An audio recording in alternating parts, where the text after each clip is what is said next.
Meron po ba sa inyo mga bata na nanonood dito sa unang pagkakataon? Kung ikaw ito, welcome na welcome ka po dito. Ako nga pala si Teacher Kissy at ang ating CBC online na klase sa inyong tahanan ngayon ay magsisimula na. At ang tema ngayon ay, paano mo maipagtatanggol ang iyong sarili? Kadalasan, sinisimulan natin ang ating klase na may mga ilang katanungan upang masimulan natin pag-isipan ang tungkol sa kung ano ang ating matututunan. At ang unang katanungan ko ay, naranasan mo na bang ipagtanggol ang iyong sarili laban sa isang bagay? Nakakita ka na ba ng baluti na sinusuot ng mga sundalo?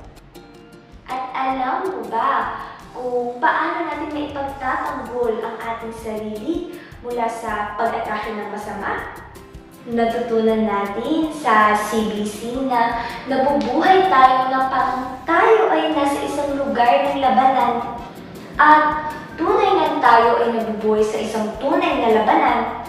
Yung mga mananalo ay yung mga taong inuuna ang kalooban ng Diyos.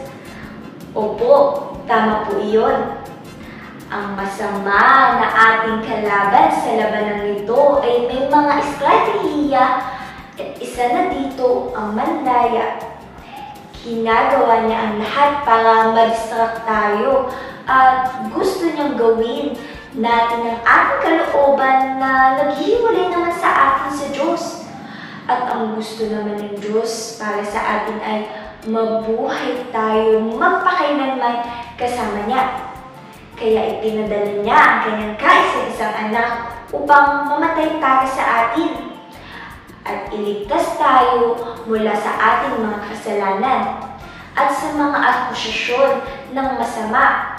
Alam niyo ba mga bata, kapag tinanggap natin ang sakripisyo ni Jesus sa krus at sinimulan natin gawin ang kalooban ng Diyos, siya ang nagiging ating pinuno at namamahala sa lahat ng bagay sa ating buhay. Kaya hindi natin kailangang matakot o magmadali para makuha kung anong gusto natin dahil ibinigay ng ating commander ang lahat ng ating kailangan sa labanang ito. Ang ating commander, kung saan ito ay ang ating Diyos, iniisip niya ang lahat. Alam mo ba na nag-iwan siya sa atin ng isang espesyal na baluti upang protektahan tayo? At harapin ang masama upang lumabas tayo mula sa labanang ito bilang mga nananalo. Opo, binanggit ni Apostol Pablo ang baluti na ito sa aklat ng Efeso, chapter 6, verse 11. Sabay-sabay natin basahin ito. Isuot ninyo ang buong kasuotang pandigma ng Diyos upang kayo ay makatagal sa laban ng mga pakana ng dyablo. Kung iisipin mo, ito ay maganda, di ba? Binigyan tayo ng Diyos ng baluti na tutulong sa atin upang matalo ang masama at tumayong matatag. Pero hindi tayo pinipilit ng Diyos na isuot ang baluti nito. Tayo ang pipili kung isusuot natin ito o hindi. Ngayong buwan ay marami tayong matututunan tungkol dito at ang kahalagahan ng bawat bahagi ng baluti nito. Sino na ang nakakita sa mga sundalo, bumbero, pulis at iba pang mga nakasuot ng baluti? Opo, ang baluti ay isang espesyal na damit na sinusuot upang protektahan ang kanilang sarili mula sa mga bagay na maaaring makapinsala, makasakit, o kahit sa mga bagay na pwedeng makamatay sa kanila. Sa isang labanan, ang lahat ng mga sundalo ng hukbo ay nagsusuot din ng baluti. Sa espesyal na damit na ito ay may helmet na kayang protektahan ng ulo, may espesyal na sapatos upang protektahan ng mga paa, may bullet vest na napoprotekta sa katawan. Sa isang labanan, ang baluti ay napakahalaga. Walang pumupunta sa labanan kung wala nito dahil siya ang nagpoprotekta sa isang tao. Sa sa labanan na ating ginagalawan. Kailangan din natin magsuot ng espesyal na kasuotan na siyang balutin ng Diyos. Sa pamamagitan nito ay mapoprotektahan natin ang ating sarili mula sa mga pakana ng masama at sa mga bagay na gusto natin gawin ng ating puso na hindi makakapagpasaya sa Diyos. Gaya ng nagsisinungaling para makatakas sa isang parusa, o kaya kinukuha ang isang bagay na hindi para sa'yo para lang magkaroon ng bagay na iyon na gustong-gusto mo. Nagtatampo at sumisigaw para lang makakuha ng atensyon sa mga may responsable sa'yo. Nagiging malungkot at nabibigo dahil hindi mo na naresolbahan ang isang bagay. Nadadala sa mga uso na mayroon ng mundo at marami pang iba na hindi maganda.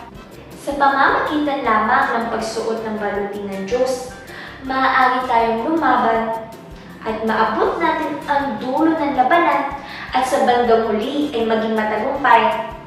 Ang balutin ng Diyos ay hindi nakukuha, ni hindi matatagpuan kahit saan. Ang espesyal na balutin na ito ay hindi nakikita ng ating mga mata.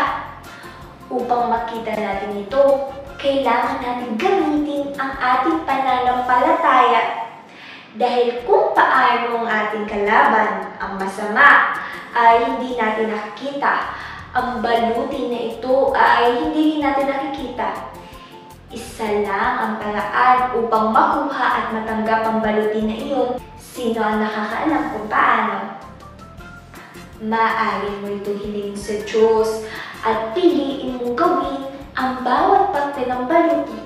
Dahil bukod sa pagbibigay sa atin ng balutin na ito, tinuturuan din niya tayo kung paano ito isuot. Nais mo bang isuot ang balutin ng Diyos upang matalo ang lahat ng masama? Kaya, huwag palampasin ang mga susunod na klase para matutunan natin kung paano gamitin ang balutin na ito. Pero ngayon, hilingin natin sa Diyos na protektahan na tayo mula sa mga pakana ng masama upang manatili tayong matatag sa ating pananampalataya. Okay po ba yun? Ipikit natin ang ating mga mata at ilagay natin ang ating kamay sa ating puso. At ngayon, kausapin natin ang Diyos. Panginoong Diyos, maraming salamat po sa mga oras na ibinigay niyo sa amin.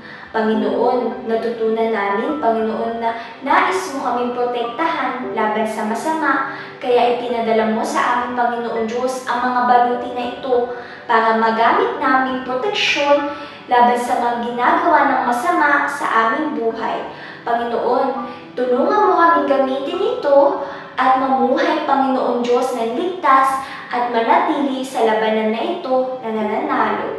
Panginoon Diyos, ito ang aming panalangin sa pangalan ni Kristo Jesus. Amen. Ngayon, maglalaro tayo para hindi natin makalimutan ang kahalagahan ng balutin ng Diyos. Maaari mong tawagin ang sino mang kasama mo dyan sa iyong tahanan upang maglaro. Pumili ng isang lugar o silid at dapat may manatili doon na may dalang payong na kumahatawan sa balutin ng Diyos. Magbibigay ka ng mga utos at sino mang maglalaro ay dapat sumunod. Tulad ng kamay sa tenga, kamay sa sahig, kamay sa paa, kamay sa ulo, at pagkatapos sasabihin mo, mapanghali. Kung sino man ang makakapagprotekta ng kanyang sarili sa pamamagitan ng pagpunta sa payo na kumakatawan sa balutin ng Diyos, ang siyang mananalo. Tulad ng isang larong ito, kailangan natin sundin ng mga utos at magiging maingat sa posibleng maging pakana ng masama. Tumatakbo ka upang suundin ang balutin ng Diyos. Kapag tayo ay tapat na sumusunod sa salita ng Diyos, lagi tayong mapoprotektahan. Tapos na po ang ating klase ngayon. Pero hihintayin po kita para sa ating susunod na CBC online class sa inyong tahanan. Pagpalain po kayo ng Diyos at ang inyong buong pamilya. Paalam!